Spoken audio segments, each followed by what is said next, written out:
दोस्तों, मेरा नाम माधव है और मैं भी कुछ बोलने से पहले ऊपर वाले का, अपने मां बाप का, फैमिली का और अपने सभी अपलायंस का, सिक्योर लाइफ का और सक्सेस सपोर्ट सिस्टम का धन्यवाद देता हूं,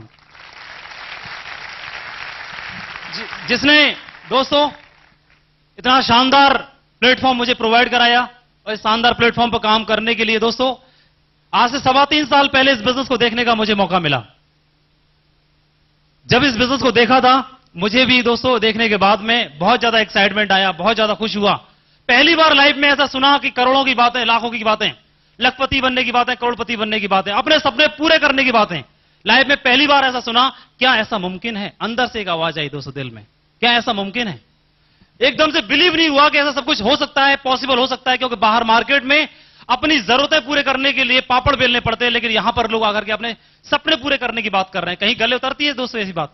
एकदम से मेरे भी गले नहीं उतरी। लेकिन दोस्तों एक एग्जाम्पल सुन के रखा हुआ था, मैंने यहां पर देखा, यहां पर जाने के नाम पर क्या है और आने के नाम पर क्या है। एक एग्जाम्पल के माध्यम से मैं भी आपको बताना चाहूंगा। एक नदी के किनारे एक पेड़ था और उस पेड़ पर कुछ बंदर बंदरी आपस में खेल तमाशा करने लगे हुए थे। वो आपस में खेल रहे थे, तभी अचानक से क्या हुआ, आकाश में एक आकाशवाणी हुई कि अब से कुछ पल के बाद में जो भी बंदर बंदरिया इस नदी के अंदर कूदेगा वो या तो खूबसूरत लड़की बन जाएगी या खूबसूरत लड़का बन जाएगा। सारे बंदर बंदरियाओं ने उस आकाशवाणी को सुना और वहीं दूर खड़ा एक राजकुमार वहां जंगल में शिकार करने के लिए आया हुआ था। वो राजकुमार वहीं पर पास में खड़ा हुआ था। उसमें से अचानक से क्या हुआ, एक बंदरिया उस नदी के अंदर कूद गई और कूदने के बाद जैसे ही बाहर निकली, एक खूबसूरत सी लड़की बन चुकी थी। सारे नजारे को दूर से वो देख रहा था। इसके बाद में देखा सारे बंदर जो बंदरिया जो कूदे नहीं थे, उन्होंने देखा ये तो खूबसूरत लड़की बन गई और तपाक से क्या हुआ, वो भी सारे लोग जंप लगा के उसके अंदर कूदे और जब बाहर निकले तो जैसे कूदे थे वैसे ही बाहर बन के निकल गए, उन पर कोई भी असर नहीं आया। राजकुमार बड़ा हैरान, वो उनके पास नजदीक आया और आकर के बोला कि ये सब क्या माजरा है। सारे बंदरों ने बोला ऐसी बात थी, एक आकाशवाणी हुई और बोला या तो सुंदर लड़का बन जाएगा या सुंदर लड़की बन जाएगी।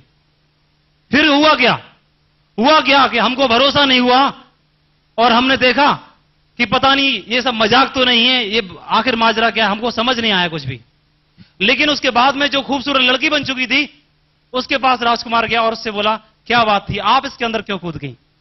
तो जो लड़की बन चुकी थी उसने बोला कि आकाशवाणी हुई थी और आकाशवाणी में यह बोला गया था कि जो भी इस पल पर कूदेगा या तो लड़की बन जाएगी या लड़का बन जाएगा। उसमें यह नहीं बोला था कुत्ता बन जाएगा, भैंस बन जाएगा, बिल्ली बन जाएगा, चुईया बन जाएगी। मैंने सोचा कि अगर मैं इसके अंदर कूदती हूं तो या तो मैं खूबसूरत लड़की बनी जाऊंगी या फिर जैसी कूदी वैसी तो बाहर निकल आऊंगी, मेरे पे कोई फर्क नहीं पड़ने वाला।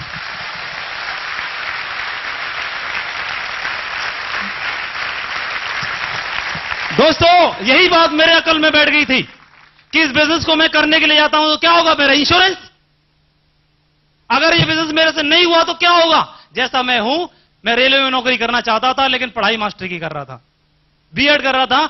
बीएड करते हुए दोस्तों इस बिजनेस को देखा था और दिमाग में एक ही बात बैठ गई थी कि जाने के नाम पर कुछ नहीं है, आने के नाम पर सब कुछ है।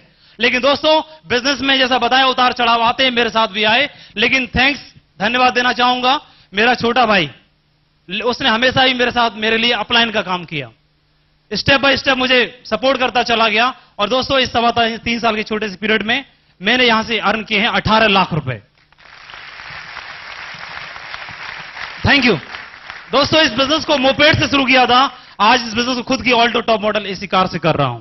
इसी बिजनेस में आने के बाद में दोस्तों सपना दिखाया विदेश यात्रा करने का, हवाई यात्राएं करने का। दोस्तों मुझे भी सुनहरी लाल जी के साथ में बैंकॉक जाने का मौका मिला, थाईलैंड होकर मैं भी लौटा। Thank you very much, thank you.